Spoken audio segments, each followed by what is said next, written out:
परब्रह्म ईश्वर ने पूरी सृष्टि की रचना केवल एक प्रहर में कर दी थी, किंतु जब उन्होंने स्त्री को बनाया तो उन्हीं परमेश्वर को पूरे 7 दिन और 7 रातें लग गईं,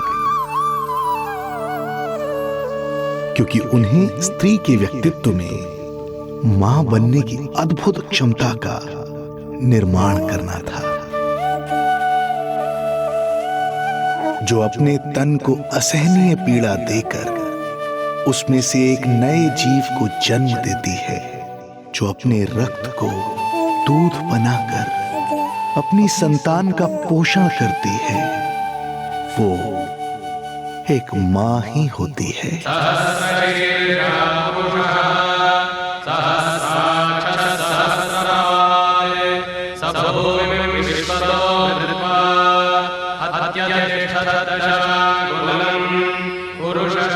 स्वयं भगवान श्री विष्णु भी मां की इस ममता से दूर ना रह पाए, विवश हो गए धरती पर अवतार लेने के लिए।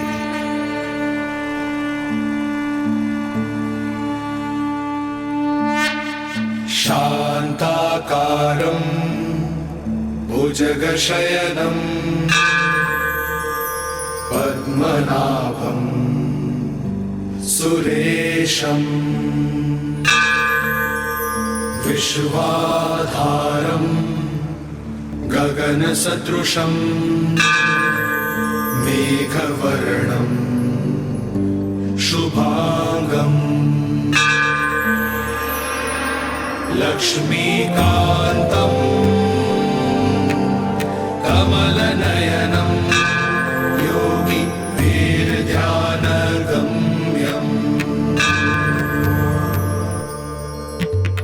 वन्दे विष्णुं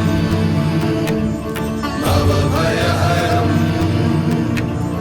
सर्वलोकैकनाथं वन्दे विष्णुं भवभयहरं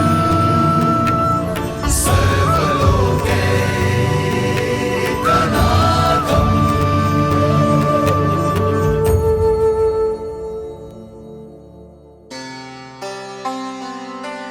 प्रणाम प्रभु। प्रणाम प्रणाम माता।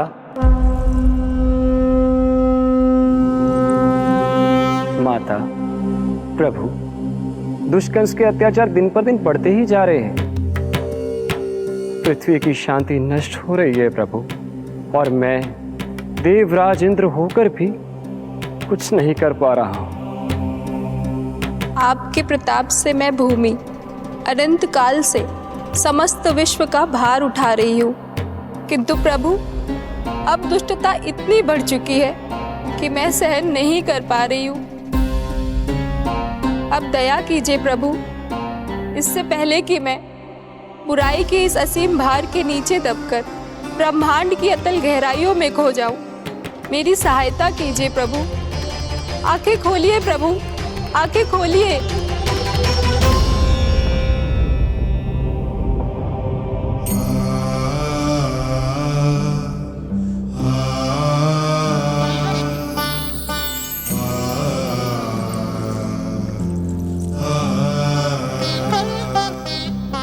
चिंता मत कीजिए, समय की पुकार को अनसुना नहीं करूंगा। मैं आप सबका कष्ट हरूंगा। मैं अवश्य अवतार लूंगा, मैं अवश्य अवतार लूंगा, मैं अवश्य अवतार लूंगा। श्री कृष्ण के रूप में, श्री कृष्ण के रूप में, श्री कृष्ण के रूप में।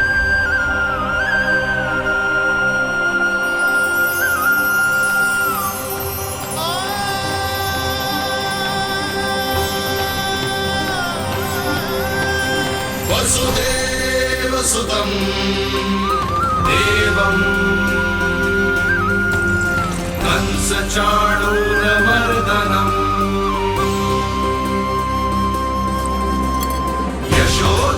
यशोदपरमानन्दम् कृष्णं वन्दे जगद्गुरुं, कृष्णं वन्दे जगद्गुरुम्। वसुदेव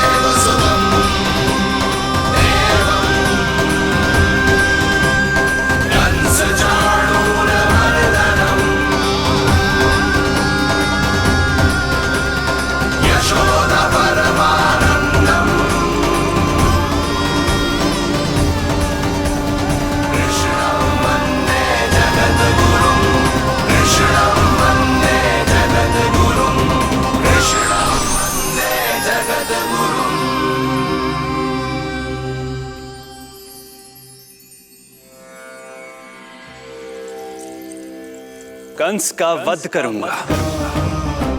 ऐसी परिस्थितियां उत्पन्न करूंगा जिनके कारण इस काल का सबसे बड़ा युद्ध होगा। कुरुक्षेत्र के मैदान में मैं सभी अत्याचारियों को एक साथ समाप्त करूंगा। और इस प्रकार मैं भूमि देवी का भार अवश्य हल्का करूंगा। मैं धन्य हुई प्रभु। हम धन्य हुए प्रभु। किंतु ये सब मेरे अगले अवतार के प्रमुख कारण नहीं है। तो फिर प्रभु? मेरे अगले अवतार का सर्वप्रथम और सर्व प्रमुख कारण है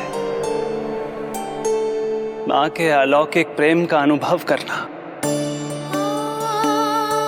मैं मां की ममता के सभी रूपों का आनंद लेना चाहता हूं।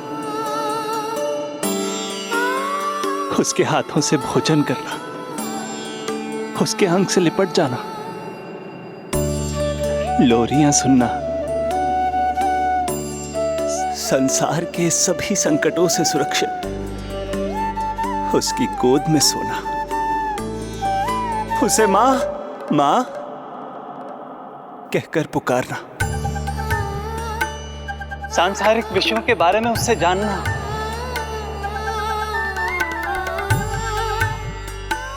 और फिर कोई शैतानी कर उसके आगे आगे भागना, उससे डांट खाना, और फिर उसे मनाने के लिए क्षमा मांगना।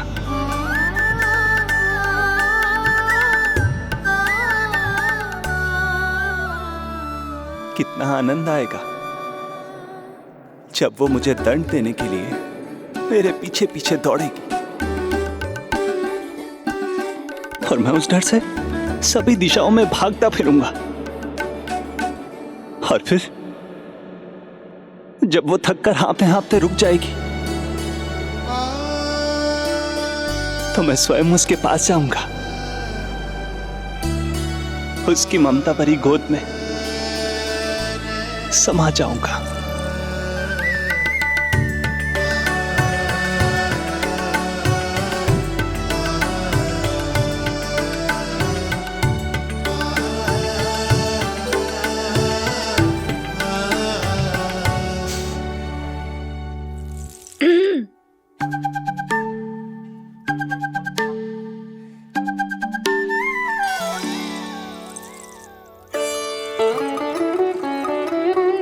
प्रभु, एक प्रश्न है। माँ और संतान के अद्भुत रिश्ते के इस आनंद को आप किसके साथ अनुभव करना चाहते हैं?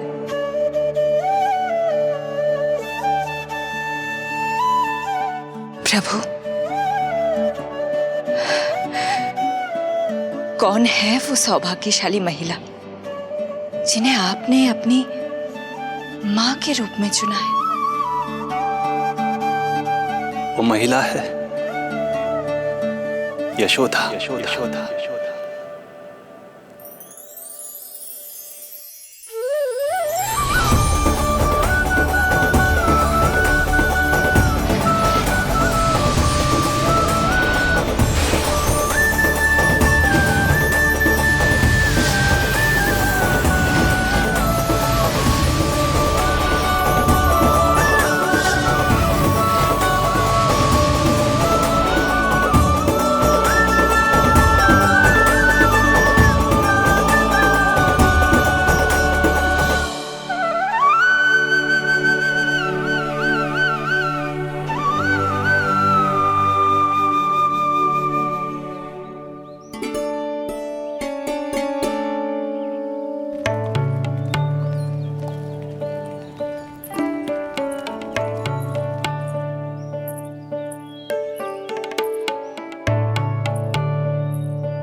यशोदा आ जाएगो।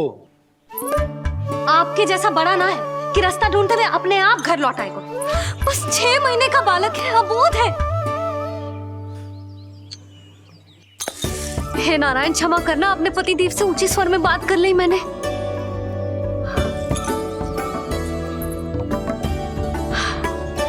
किसी को भी बुद्धि ना है पूरे गोकुल में के नंद जी का बालक खो गयो है, सुबह सुबह घर से भाग गयो है। किसी को ना पड़ी है कि उसे ढूंढे लेकर आए। यही सामान देते हैं वे गोकुल के राजा को।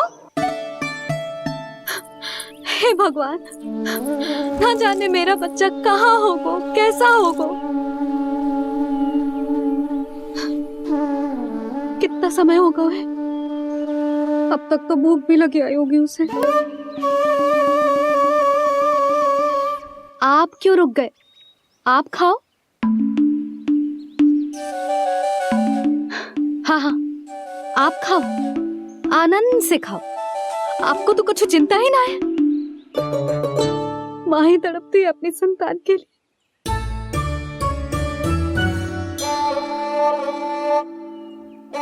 अब क्या खाली पेट काम पे जानो है? क्या कहेंगे सब कि यशोदा अपने पति को भूखा रखे?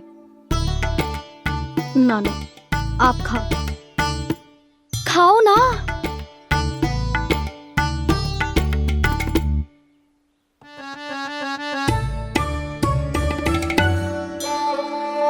गुड़ के लड्डू कितने पसंद है उसे, कब से बना के रखे हैं। यशोदा, तुम स्वयं क्यों नहीं जाकर ढूंढती उसे? लड्डू भी खिला दियो और घर वापस भी ले आएंगे। जाओ, शीघ्र जाओ।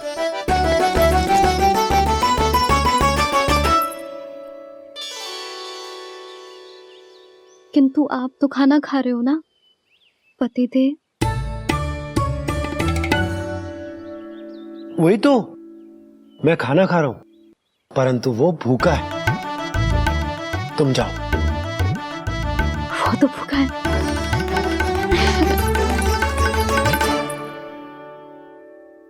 ये बनेंगी श्री हरि के अगले अवतार की माँ।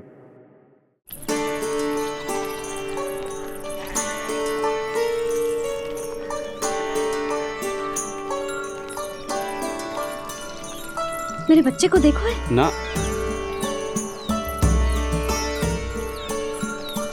काकी, मेरे बच्चे को देखो है। नहीं नहीं,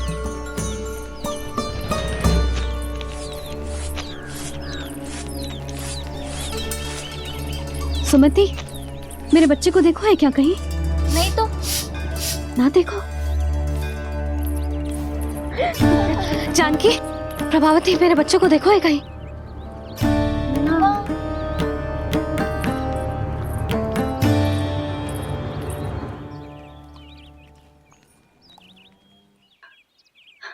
कहाँ है तू? देख, तेरी मैया कितनी चिंतित हो रही है, और तू है कि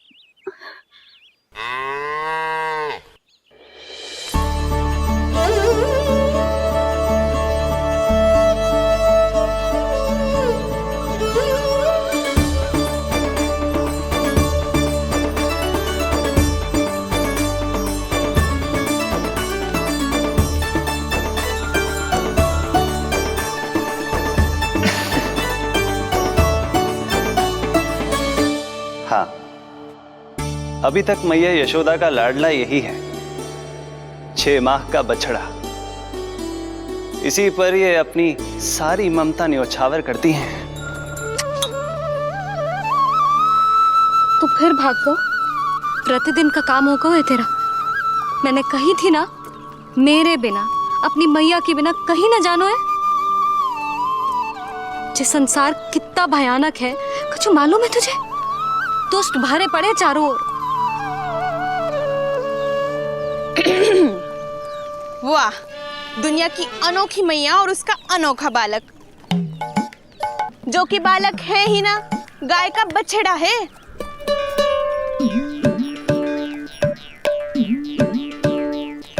सुलक्षणा, तुम्हारी जे दशा कौन ने की? और कौन ने? जे तुम्हारे सपूत ने कूद फाड़ के मेरे पूरे बगीचे का सत्यानाश कर दो है। मेरा रामू ऐसा कर ही ना सकता। जे क्यों आएगा तुम्हारे बगीचे में? रंग बिरंगे फूलों के लिए। फूलों के लिए? हाँ, जीप लपलपाती है इसकी मेरे फूलों के लिए। सुबह सुबह भाग के आ जाता हो इन्हें खाने के लिए। फूल खाने? सुलक्षणा, तुम्हें कछु वहम हुआ है। जे मेरा रामू है, जे फूल वूल क्यों खाएगो भला? अच्छा, तो फिर आप ही इसका मुंह खोलो और स्वयं देख लियो। हाँ तो ठीक है, असत्य के पैर ना होते जो अभी सिद्ध हो जाए वो। रामू मुंह खोल के दिखा। मैया की कहीं मानते हैं ना, मुंह खोल। रामू सुलक्षणा चाची को दिखा दे कि तूने उनके फूल ना खाए। चल मुंह खोल, मुंह खोल।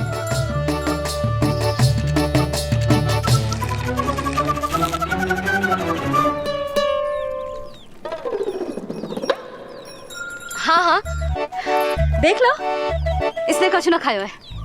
हाँ हम चल रहे हैं। अरे पर मुझे भी तो देख लेने दो। सुलक्षणा, मैं नंद देव की पत्नी हूँ, तुम्हें क्या लगता है मैं असत्य बोलूंगी? ना ना जशोदा जी, लेकिन आप तो सिद्ध करने वाली थी ना। हो तो गए हो सिद्ध। चल रामू, देर हो रही। अरे अरे वैसे रामू जी बहुत बुरी बात है, नंद जी का बालक चोरी कर दो। छी, जो अपनी वस्तु ना है उसे छूते भी ना है, समझ आई? जे करूंगी सुलक्षणा के यहाँ भरी टोकरी बेसन के लड्डू भिजवा दूंगी, प्रसन्न हो जाएगी। ये तो बड़ी चतुर है प्रभु। हाँ प्रभु, और जीवट भी है इनमें। बस यही देखा आप सबने? क्या आपने एक मां की चिंता नहीं देखी? प्रत्येक मूल्य पर अपनी संतान की रक्षा करने का स्वभाव नहीं देखा? या फिर असत्य भाषण करने पर अपनी भूल सुधारने की व्यग्रता नहीं देखी? कोई बात नहीं, मैं बताता हूं यशोदा क्या है। यशोदा पवित्रता की प्रतिमूर्ति है, विश्वास का आधार सुरक्षा की भावना है, ममता का मूर्त रूप है वो, वात्सल्य की गंगा है, भावनाओं का बहता हुआ निर्झर है। यशोदा अपने आप में परिपूर्ण है। यशोदा मां है। प्रभु, मां यशोदा निश्चित ही अद्भुत है। जिनके यहाँ आप पुत्र बनकर जाना चाहते हैं, उन्हें तो असाधारण होना ही है। किंतु प्रभु, आपके दिए हुए वचन के अनुसार आपको देवी देवकी का पुत्र बनकर जाना है, तो फिर आप एक ही जन्म में दोनों माताओं के पुत्र कैसे बन सकते हैं? आपका प्रश्न उचित है इंद्रदेव। पूर्व काल में प्रजापति सुतप्पा और उनकी पत्नी प्रश्नी ने मेरी घोर तपस्या की थी। उनके आग्रह करने पर मैंने उन्हें वरदान दिया था कि जब वो देवकी और वसुदेव के रूप में पृथ्वी पर आएंगे, तब मैं उनका अष्टम पुत्र कृष्ण बनकर जन्म लूंगा। पर मैया यशोदा के वात्सल्य प्रेम ने मुझे दुविधा में डाल दिया, क्योंकि वो भी तो पिछले जन्म से ही है ना। पिछले जन्म से?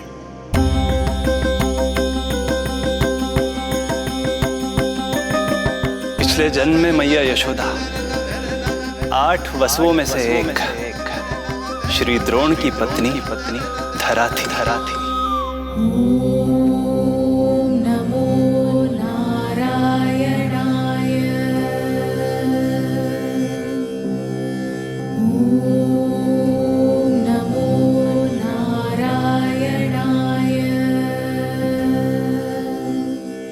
दोनों सहस्त्रों वर्षों तक निरंतर मुझे पुत्र रूप में पाने की मनोकामना के साथ घोर तपस्या करते रहे। अपने तप में वो दोनों इतने लीन थे कि प्रकृति की कोई भी शक्ति उनका ध्यान भंग नहीं कर पाई। किंतु फिर एक दिन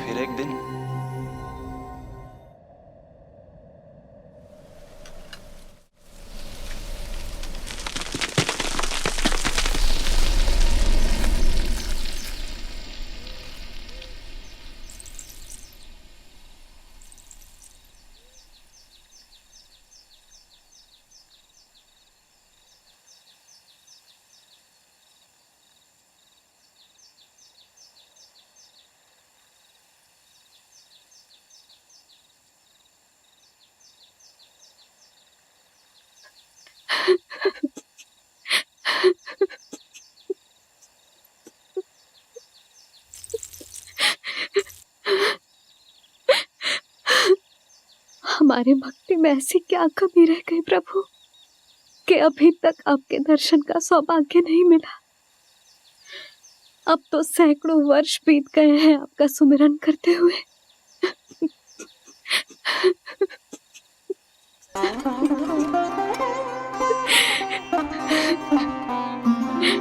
साचा सुमिरन सबसे हरि का, साचा है हरि नाम। साचा सुमिरन सबसे हरि का, साचा है हरि नाम। जिनकी कृपा से बन जाते हैं सबके बिगड़े काम, सबके बिगड़े काम। साचा सुमिरन सबसे हरि का, साचा है हरि नाम। आतुर है आंचल का उपवन, सुनने को पैजनियां छुन छुन। मधुर मधुर तुतलाती बोली, खेले संग संग आँख में चोली। मेरे मुख पे भी दे दो प्रभु ममता भरी मुस्कान।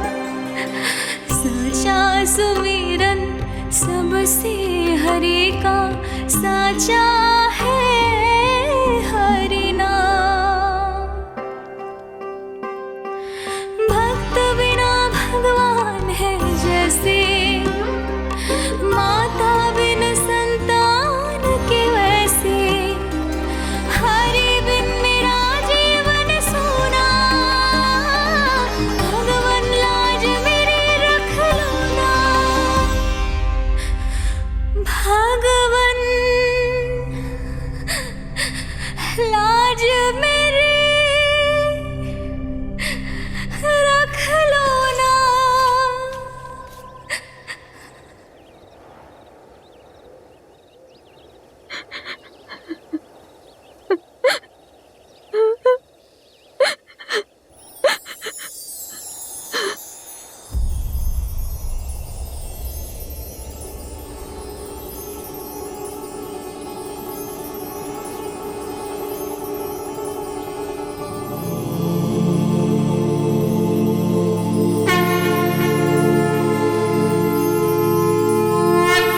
सशंख चक्रम सकिरीट कुंडलम सपीत वस्त्रम सरसीरुहेक्षणम सहार वक्षस्थल शोभितौस्तुभम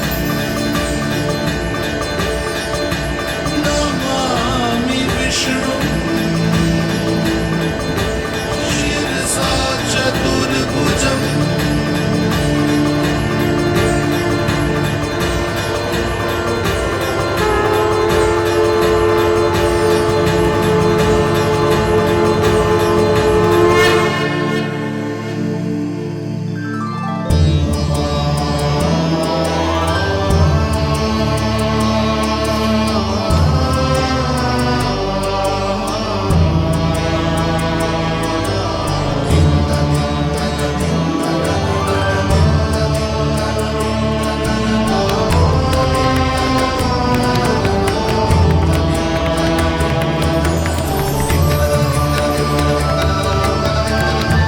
कहिए कहिए, क्या वरदान पाना चाहते हैं आप?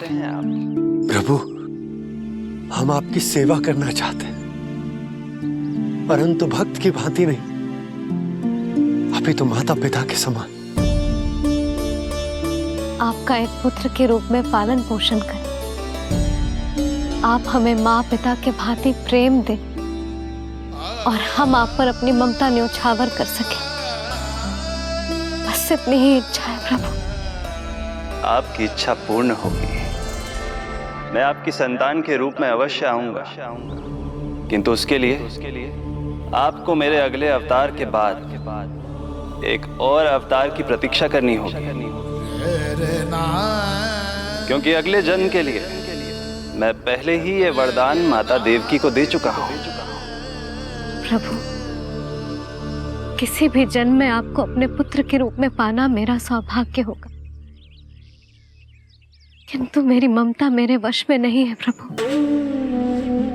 आप साक्षात मेरे सामने खड़े हैं, किंतु मेरे नेत्र आपके इस दिव्य चतुर्भुज रूप को नहीं देख पा रहे। इन्हें तो आप अभी से बाल रूप में दिखाई दे रहे हैं। मेरे भीतर उमड़ती ममता की ज्वार का अनुभव कीजिए प्रभु। केवल कल्पना मात्र से मेरा वक्षस्थल दूध से भराया है। ये गोद तरसने लगी है, मन अभी से लोरियां गाने लगा है।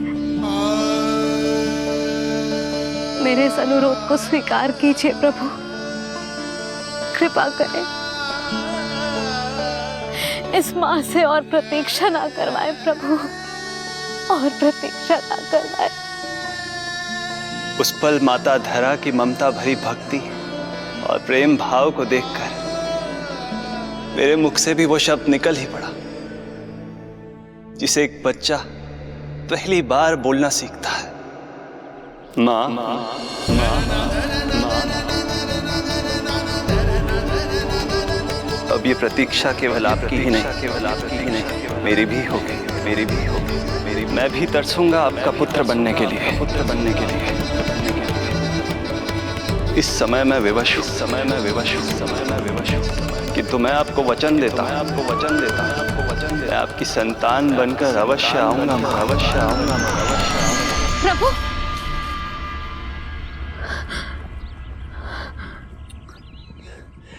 धरा, भगवान ने हमारी पुकार सुन ली। वरदान तो सभी भक्तों को मिलता है, परंतु हमें तो हरि का वचन मिला है।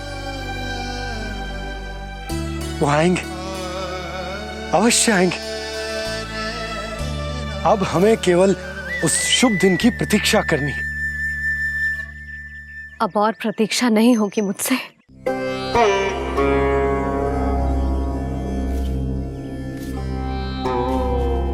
हमने सहस्त्रों वर्षों तक तपस्या की, ये समझ लो कि वो तपस्या अभी शेष नहीं। श्री हरि को अपने सामने देखकर मेरी व्याकुलता का बांध टूट गया है। 2 जन्म बहुत बड़ा समय होता है स्वामी। अपने पुत्र के रूप में हरि को गोद में खिलाने के लिए अब मैं और 2 जन्मों तक प्रतीक्षा नहीं कर सकती।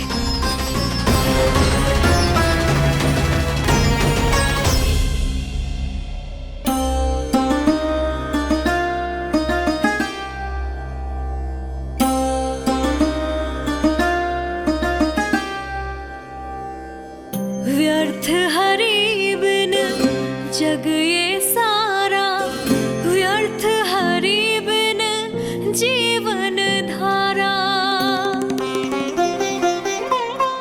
पूजन वंदन व्यर्थ हरि बिन, व्यर्थ धरार जीवन धारा।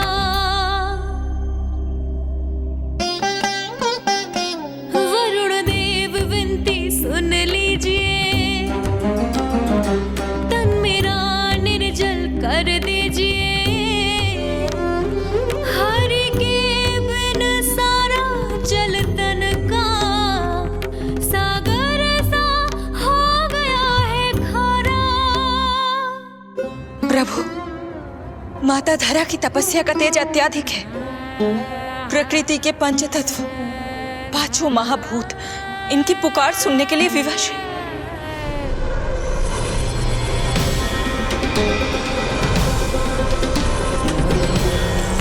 धरा, ये क्या कर रही हो?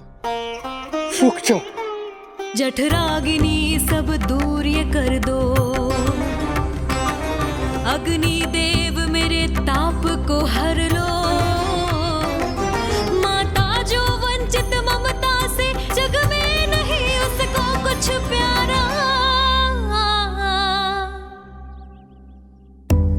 पूजन वंदन व्यर्थ हरि बिन व्यर्थ धरार जीवन धारा। प्रभु, यदि अग्निदेव अपना अग्नि तत्व वापस ले लेंगे तो इनकी पाचन शक्ति नष्ट हो जाएगी और जीवित रहने के लिए शारीरिक तापमान भी अति आवश्यक होता है। यदि वही विलुप्त हो गया तो धरा, तुम्हें मेरी सौगंध मत करो ये। हे भूमाता आकृति दाता, मिथ्या है ये माटी का ढांचा। माटी मुक्त करो इस तन से जब ना मिला हरि का सहारा। प्रभु, भू तत्व ही तन को भार देता है, उसके बिना ये तो पूरी तरह से ढह जाएंगी। धरा, धरा, ये क्या हो गया? बस करो अब। प्रभु, कुछ कीजिए। मैं संसार का संचालक हूं देवी। नियमों का पालन करने के लिए मैं भी बाध्य हूं। जो वचन मैं पहले ही माता देवकी को दे चुका हूं, यदि मैं चाहूं तो भी उसे तोड़ नहीं सकता।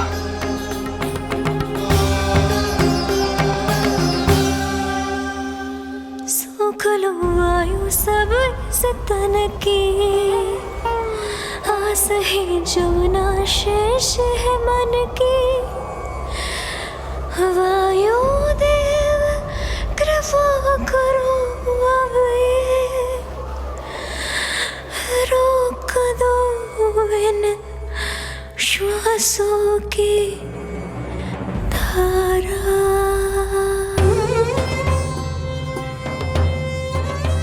प्रभु, प्राण वायु के बिना प्राणों का बचना संभव नहीं।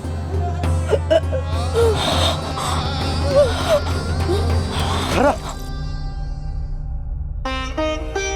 धरा, धरा, धरा, बस करो अब।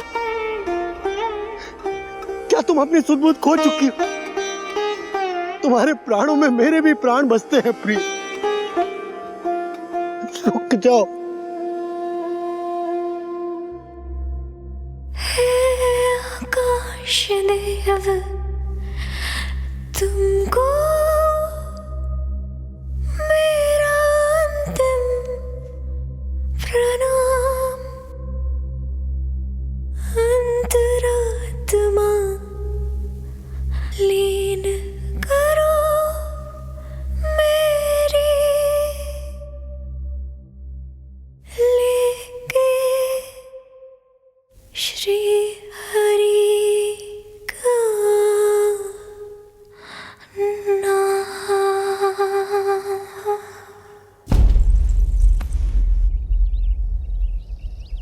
धरा, धरा, धरा, ये क्या कर लिया तुमने? धरा, कोई है, कोई है, सहायता कीजिए। धरा, जल, धरा, तुम चिंता मत करना, मैं यही हूं। मैं 2 क्षण में जल लेकर आता हूं।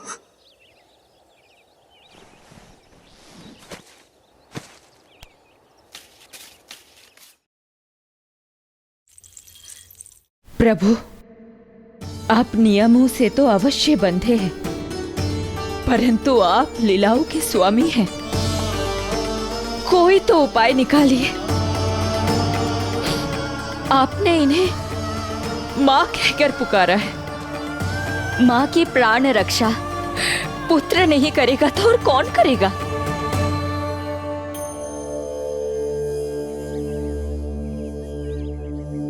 प्रेम ना जिसकी सीमा कोई, ना कोई आया की ममता के आगे विवश हुए भगवान, विवश हुए भगवान।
प्रभु नहीं, पुत्र कहो मां।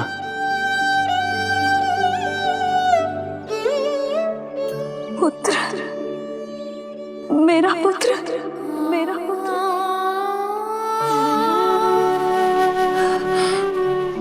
आज जैसे आपने मुझे अपनी गोद में लिटा रखा है, क्या कुछ ऐसा नहीं हो सकता कि शीघ्र ही मुझे आपको अपनी गोद में खिलाने का अवसर मिल जाए? आज तो मैं केवल मूर्छित हुई हूं, किंतु शीघ्र ही यदि मुझे आप पुत्र रूप में ना मिले तो मेरे प्राण चले जाएंगे। ऐसा ना कहो मां।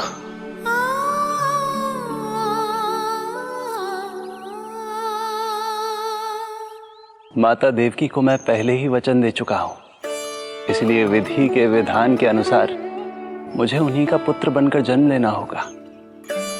किंतु आपकी आतुरता का अनुभव करने के बाद अब मैं भी आपका स्नेह पाने से स्वयं को और वंचित नहीं रख सकता। आपने वरदान मांगा था कि आप पुत्र की भांति मेरा पालन पोषण करना चाहती हैं, इसलिए यदि आप उचित समझे तो आप अगले जन्म में ही अपनी इच्छा पूर्ण कर सकती हैं। जिस आयु में संतान को अपनी मां की ममता के आंचल की आवश्यकता सबसे अधिक होती है, उस आयु में अर्थात अपने जन्म के प्रथम दिन से 10 वर्षों तक मैं आपके साथ रहूंगा। किंतु फिर मुझे अपनी जन्म देने वाली मां माता देवकी के पास लौटना होगा। ऐसा करने से मैं उन्हें दिया वचन भी निभा पाऊंगा और आपकी ममता का सौभाग्य भी प्राप्त कर पाऊंगा। यदि आपको स्वीकार हो तो। स्वीकार है प्रभु, सहर्ष स्वीकार है। एक माँ और पुत्र का नाता केवल उसके कोख से जन्म लेने से ही नहीं बनता, ये नाता तो ममता से बनता है। और मैं अपनी ममता आप पर न्यौछावर करने के लिए आतुर हूं। यशोमती मैया के नंद लाला, यशोमती मैया के नंद लाला, यशोमती मैया के नंद लाला, यशोमती मैया के नंद लाला। तो इस प्रकार परमपिता परमेश्वर श्री हरि विष्णु एक ही जन्म में दो दो माताओं का पुत्र बनने के लिए उत्साहित भी थे और भावुक भी। किंतु जगत माता श्री लक्ष्मी और अन्य सभी देवगण ये जानना चाहते थे कि श्री हरि ये अभूतपूर्व कार्य कैसे करेंगे। भगवान बोले, ये सब संभव होगा उसके कारण जो मेरे अगले जन्म की कथा का मुख्य पात्र है, कंस।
जब जीवन पर संकट हो तो अभिमान अर्थहीन होता है, जब प्राणों पर बनाए तो सम्मान स्वाभिमान सब निरर्थक होता है। इन व्यर्थ के मूल्यों को बीच में मत आने दो। और दया उसे तो बिल्कुल नहीं। मार डालो साधु संत ऋषि मुनि स्त्री वृद्ध, चाहे वो नवजात शिशु ही क्यों ना हो। किंतु हाँ, यदि शत्रु भारी पड़ने लगे, पराजय सामने दिखाई देने लगे, तो उसी क्षण शत्रु के पैर पकड़ लो और अपने प्राणों की भिक्षा मांग लो। अहंकार को आड़े मत आने दो। अग्निः शेषम ऋणः शेषम शत्रुः शेषम तथैव च पुनः पुनः प्रवर्धेत तस्मात् शेषम न कार्येत। अर्थात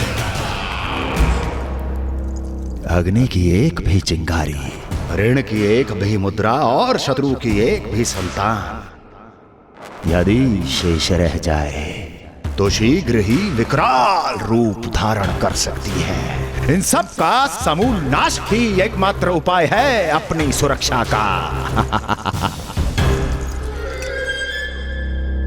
इसलिए कहता हूं, साम दाम दंड भेद कोई भी युक्ति क्यों ना लगानी पड़े, शत्रु के प्राणों का हरण ही परम उद्देश्य होना चाहिए।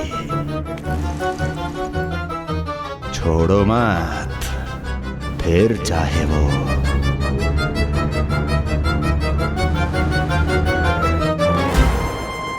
विष्णु ही क्यों ना हो।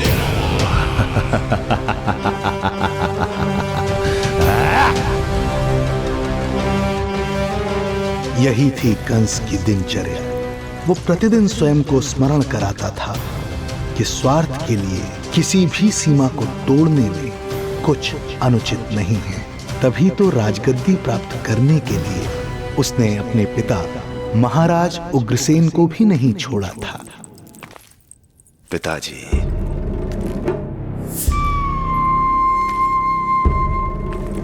हो सके तो मुझे क्षमा कर दीजिएगा। कल्पना भी नहीं की थी कि मैं आपके साथ ऐसा व्यवहार करूंगा। आपको प्रतीत हो रहा होगा कि मैं क्रूर हूं, स्वार्थ में अंधा हो गया हूं, किंतु मैं विवश हूं।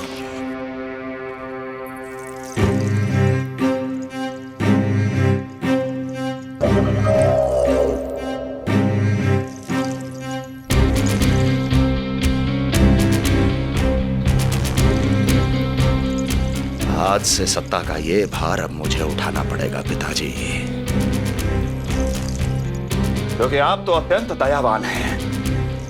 अपनी आवश्यकता से अधिक प्रेम आपको अपनी प्रजा से है, किंतु मैं ऐसा नहीं।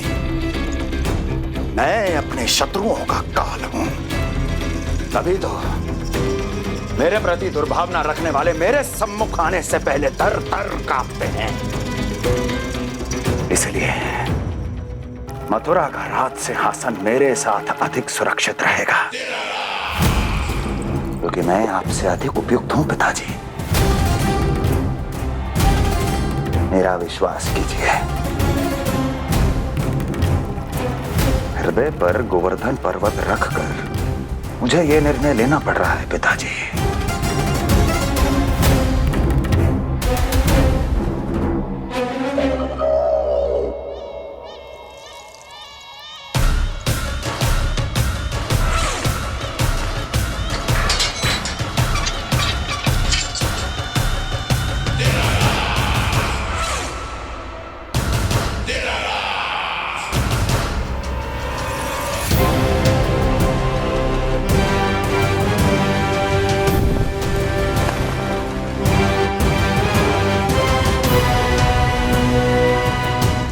चाबी यमुना में फेंक देना। कोई कितना भी क्रूर, कठोर राक्षस ही क्यों ना हो, किसी न किसी के लिए उसके हृदय में भी प्रेम उपजता ही है। कंस भी इस नियम का अपवाद नहीं था। इस संसार में एक जीवात्मा ऐसी भी थी जिसे वो स्वयं से भी अधिक स्नेह करता था, और वो थी उसकी लाडली बहन देवकी।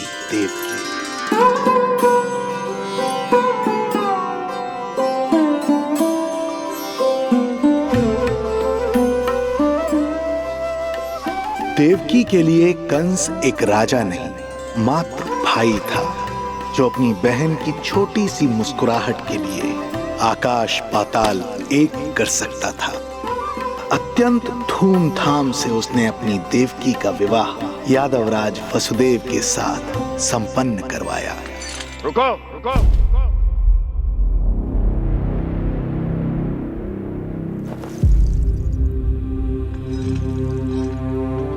ये आप क्या कर रहे हैं? आप मथुरा नरेश हैं? नहीं कुंवर जी, आज मैं मात्र वो भाई हूं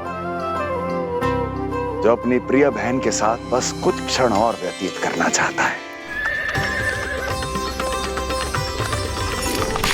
कंस के हृदय में देवकी के लिए उमड़ता प्रेम का सागर तब अचानक सूख गया जब उसने ये आकाशवाणी सुनी। महापापी अत्याचारी कंस,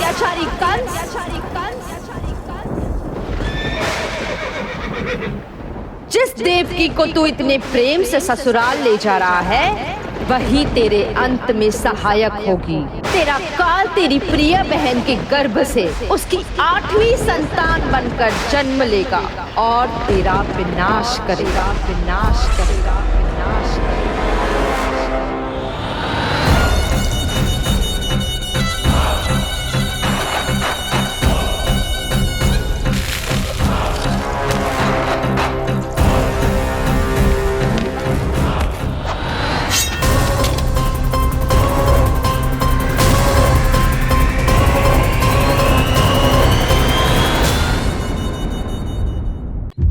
कौन है आप? मुझे आपसे भय लग रहा है। आप मेरे भैया नहीं हो सकते। सही कहा तूने। जो मेरे विनाश को जन्म दे उस कुल घातिनी से मेरा कोई संबंध नहीं।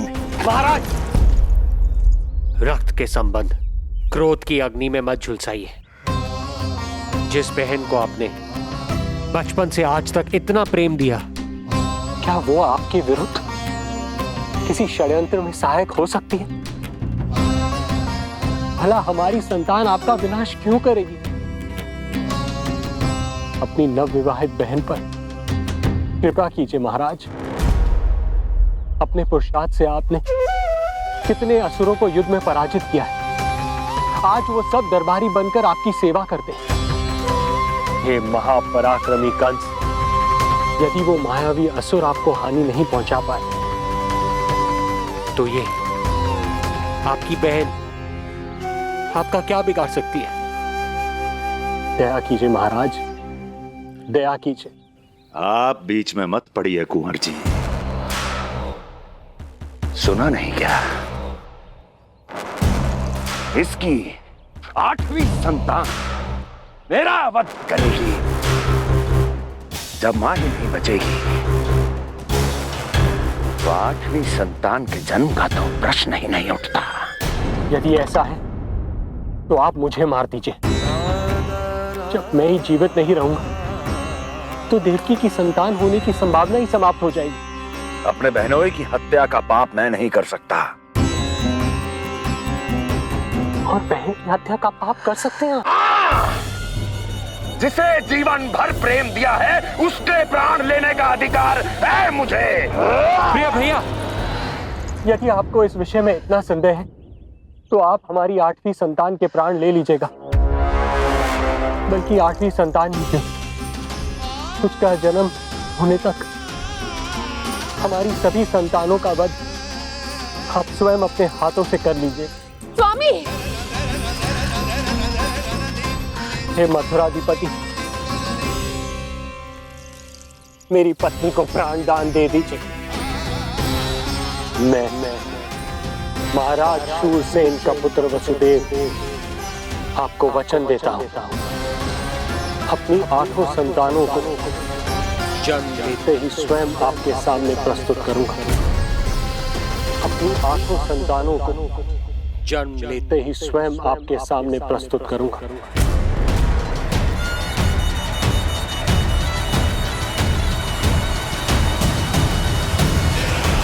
बधाई हो कुंवर जी, अपनी पत्नी के प्राण बचाने में आप सफल हुए। किंतु आपकी संतानें इतनी भाग्यशाली नहीं होंगी। वचन स्मरण रहे।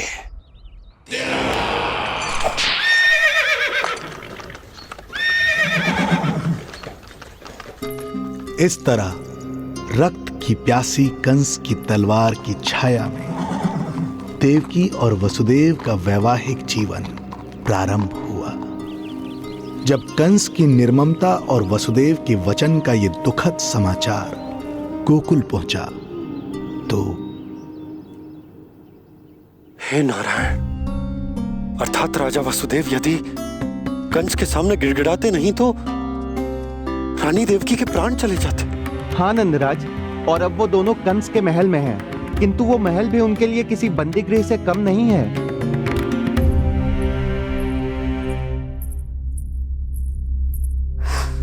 एक भाई अपनी बहन के साथ ऐसा करने की सोच भी कैसे सकता है? मेरा बस चले तो उस दुष्ट कंस को मटके में डाल के ऐसे घोट के रख दूं जैसे मलाई घोट के माखन निकाला जाता है।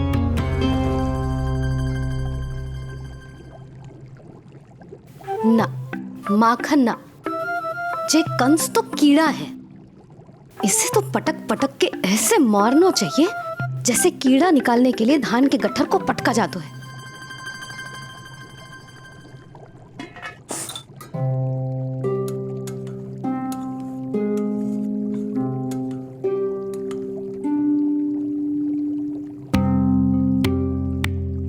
किंतु जब रोहिणी जिज्जी को पता चलेगा तो वो तो अपने आप को ही दोष देंगे, क्योंकि बालक ना होने के कारण उन्होंने ही वसुदेव जी को राजकुमारी देवकी के साथ दूसरा विवाह करने पर विवश किया था। हे ईश्वर, जिस सुख के लिए रोहिणी जिज्जी ने पत्नी जीवन का सबसे बड़ा त्याग किया था, जब उन्हें पता चलेगा कि वही सुख उस क्रूर कंस ने छीन के मटिया मेट कर दिया है, तो कितना कष्ट पहुंचेगा।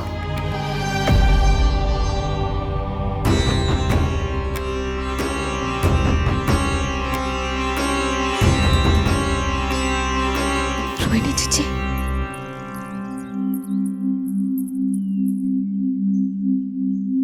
गोप नरेश, कृपया मुझे अपने भैया के पास ले चलिए। संकट के समय मुझे उनके साथ होना चाहिए। किंतु भाभी, पता चलो है वसुदेव भैया और देवकी भाभी कंस के महल में कड़े पहरे में रखे गए। पति पत्नी एक दूसरे का संबल होते हैं। कंस का पहरा कितना भी कष्टदायक क्यों ना हो, इस समय उन्हें और बहन देवकी को मेरी आवश्यकता है।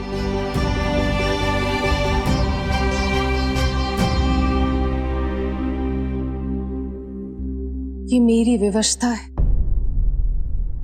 कि यादव कुलदीपक होकर भी आपको इस महल में बंदियों की तरह रहना पड़ रहा है, और मैं कुछ कर भी नहीं पा रही। काश आपने मुझसे विवाह ही ना किया होता। तो क्या मैं अपने भाग्य से भाग पाता देवकी? पूर्व जन्म के कर्मों के फल स्वरूप जो हमारी नियति में लिखा है वो तो हमें भोगना ही है। श्री हरि क्या करते हैं, कब और क्यों करते हैं, ये दुख हमारे जीवन में किस उद्देश्य से आए हैं, इन रहस्यों का पता लगा पाना हम मानवों के लिए संभव नहीं है देवकी।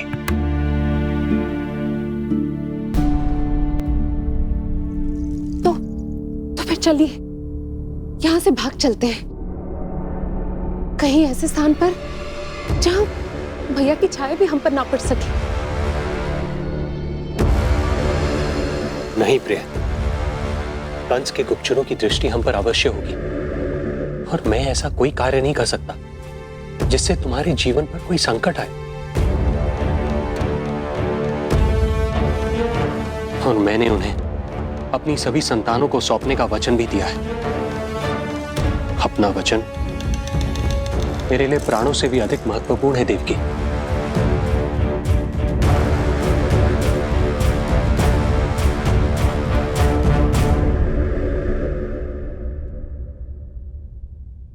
राजन, राजकुमारी, गोकुल से रानी रोहिणी और गोपराज नंद पधारे हैं।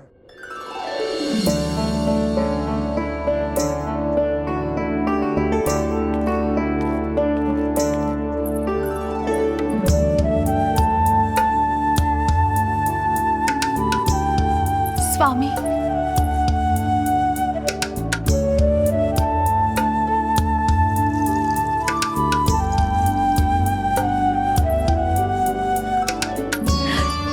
बहन, दीदी,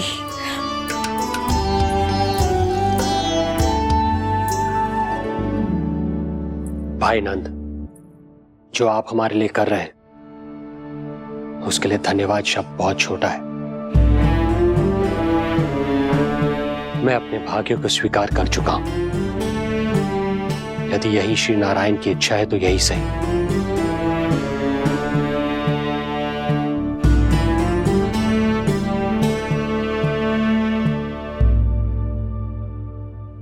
भाई नंद, इस समय मथुरा का वातावरण अनुकूल नहीं है, आपको जाना चाहिए। यशोदा भाभी भी चिंतित हो रही होंगी, उनसे कहिएगा हम यहां सुरक्षित हैं अभी तक।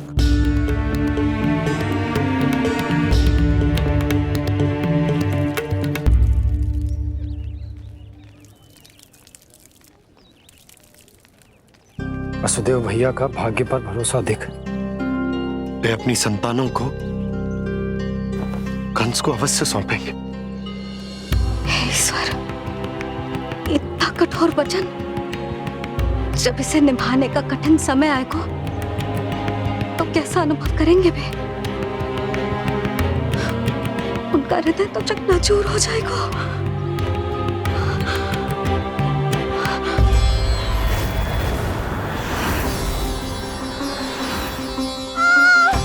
सब्र से सब ठीक हो जाएगा। देखिए, मैं महाराज शूरसेन का पुत्र वसुदेव आपको वचन देता हूं, अपनी 8 संतानों को जन्म देते ही स्वयं आपके सामने प्रस्तुत करूंगा।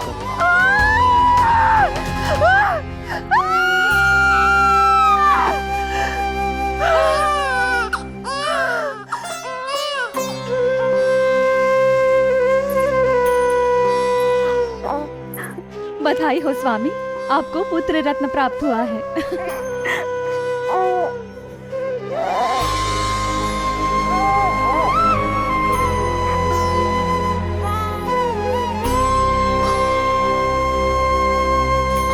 महाराज को पता चला तो क्या होगा?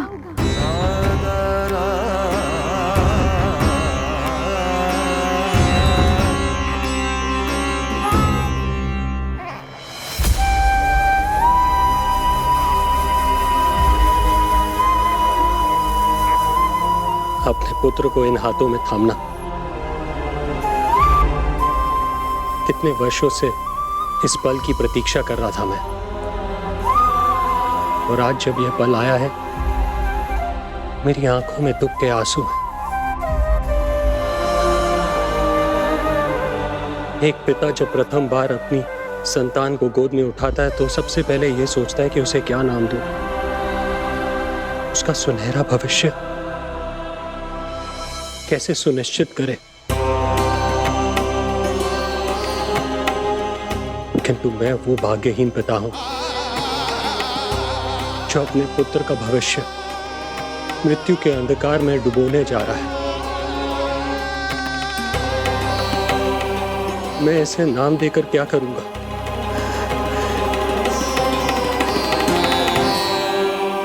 क्या आपके वचन का महत्व आपके पुत्र के प्राणों से अधिक है स्वामी?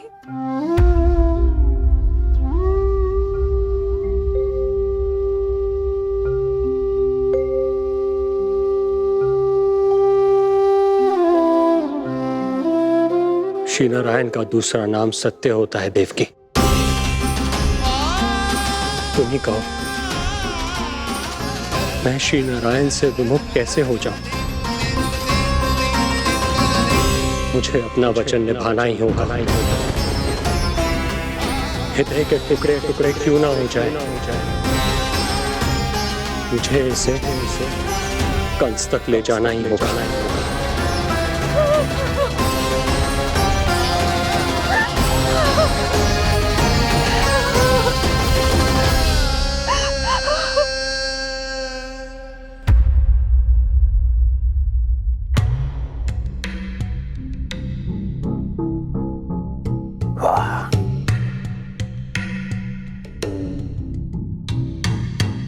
इतना स्वादिष्ट भोजन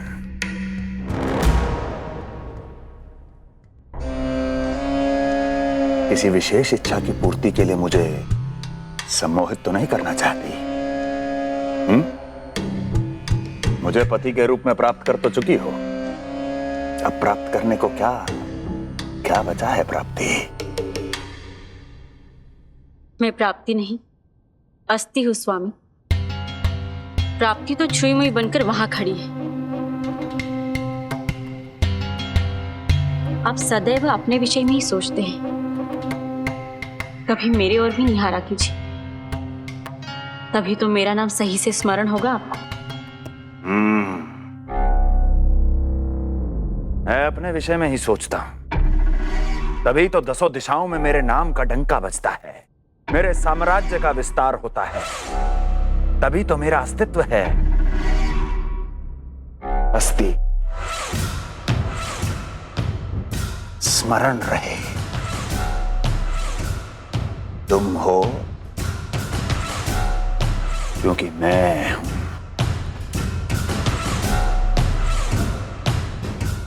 वन में यदि सिंह न हो तो उसके आश्रिति पर गीदड़ भी आक्रमण कर देते हैं। सिंह कभी अपने शत्रु को एक क्षण भी जीवित नहीं छोड़ता महाराज। आपने तो छोड़ दिया देवकी को। सिंह नहीं, आप वो गाय हैं जो अपनी कसाई से अथाह प्रेम करती है।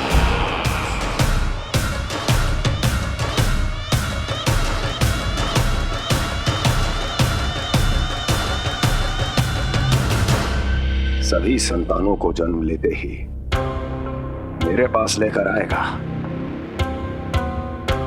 ये वचन दिया है वसुदेव ने मुझे। तो फिर आया क्यों नहीं महाराज? प्रथम शिशु का जन्म तो हो चुका है।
कुल के यादव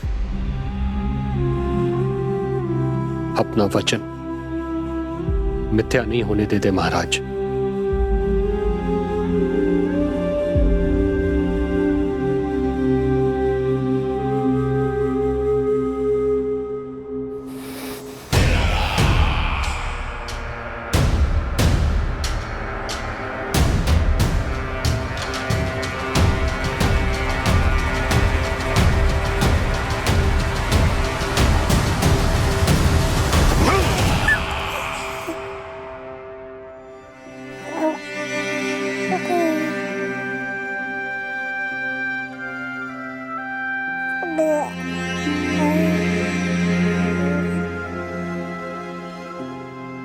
ये देवकी का पुत्र है, मेरी बहन जो मुझे प्रिय हुआ करती थी, उसका प्रथम पुत्र है ये, मेरा प्रथम भांजा।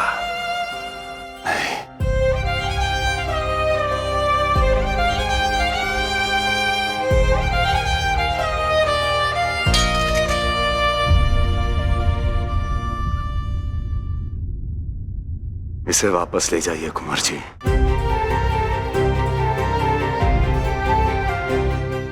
देवकी की प्रथम संतान से मुझे कोई संकट नहीं।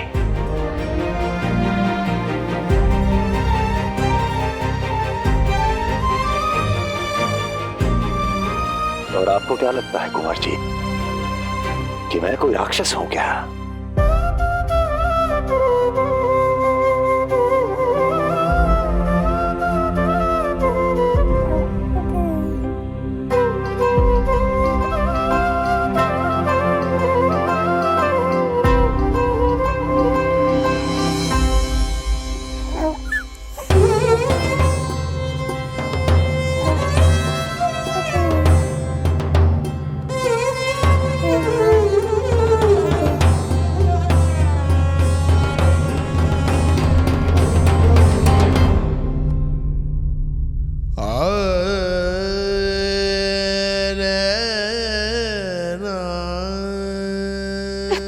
अपने गोद पे भी नहीं उठा पाई थी दीदी।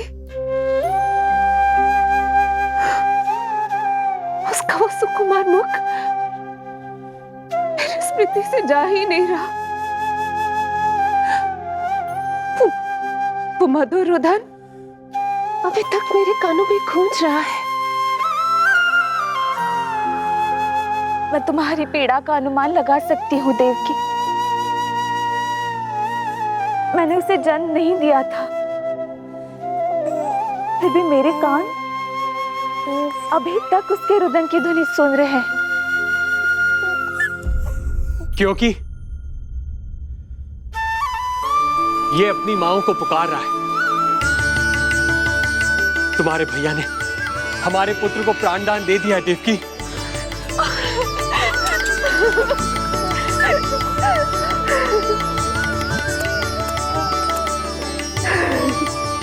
स्वामी, अब अपने पुत्र का नामकरण कीजिए। इसे ऐसा नाम दीजिए कि इसका भविष्य यश और कीर्ति से परिपूर्ण हो। कीर्तिमान कीर्तिमान होगा इसका नाम।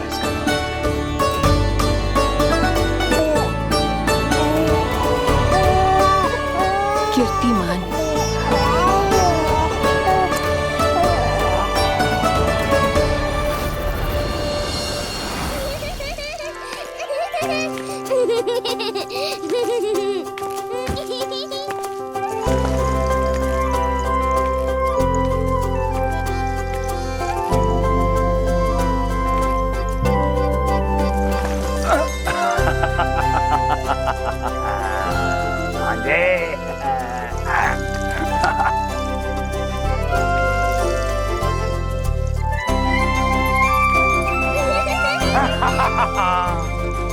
भांजे भांजे, मामा से बचना असंभव है।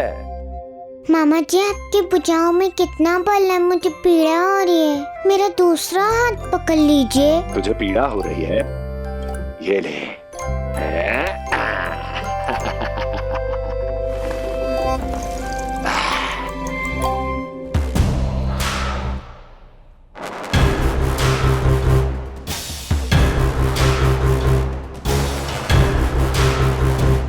नारायण नारायण।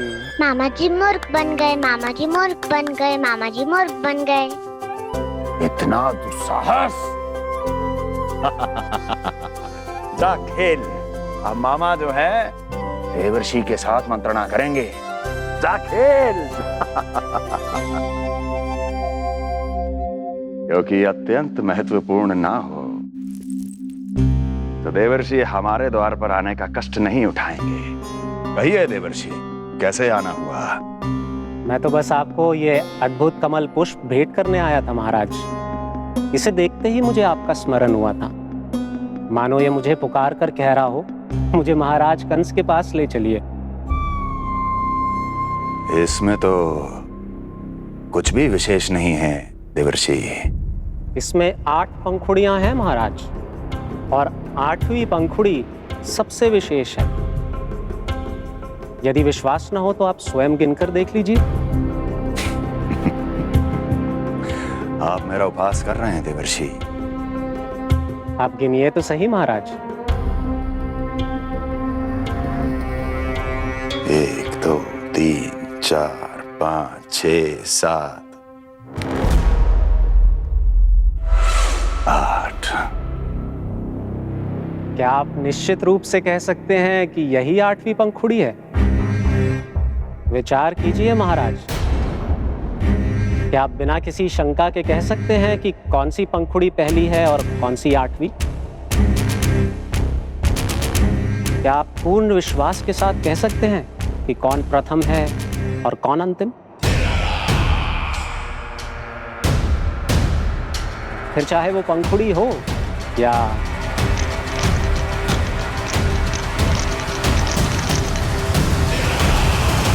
सावधान करने के लिए धन्यवाद देवर्षि। कंस के साथ धोखा करने वाले को अति भीषण दंड मिलेगा। भविष्य में ऐसी कल्पना मात्र से ही मेरे शत्रु भय से कांप उठेंगे। मथुरा नरेश, मैं तो मात्र पंखुड़ियों की बात कर रहा था। यदि आपने कुछ और समझ लिया है तो उसका उत्तरदायित्व मेरा नहीं है। नारायण नारायण।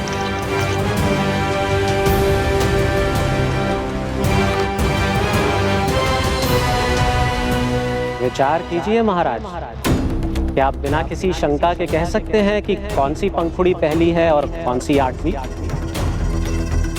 क्या आप पूर्ण विश्वास के साथ कह सकते हैं कि कौन प्रथम है और कौन अंतिम? फिर चाहे वो पंखुड़ी हो या... मामा जी मूर्ख बन गए, मामा जी मूर्ख बन गए, मामा जी मूर्ख बन गए, मामा जी मूर्ख बन गए।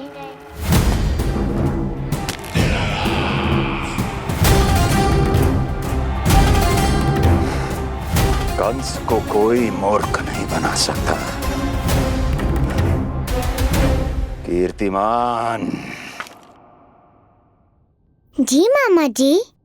क्रोध काम लोभ मद मोह मत्सर, क्रोध काम लोभ मद मोह मत्सर, क्रोध काम लोभ। मामा जी मुझे दर्द हो रहा है।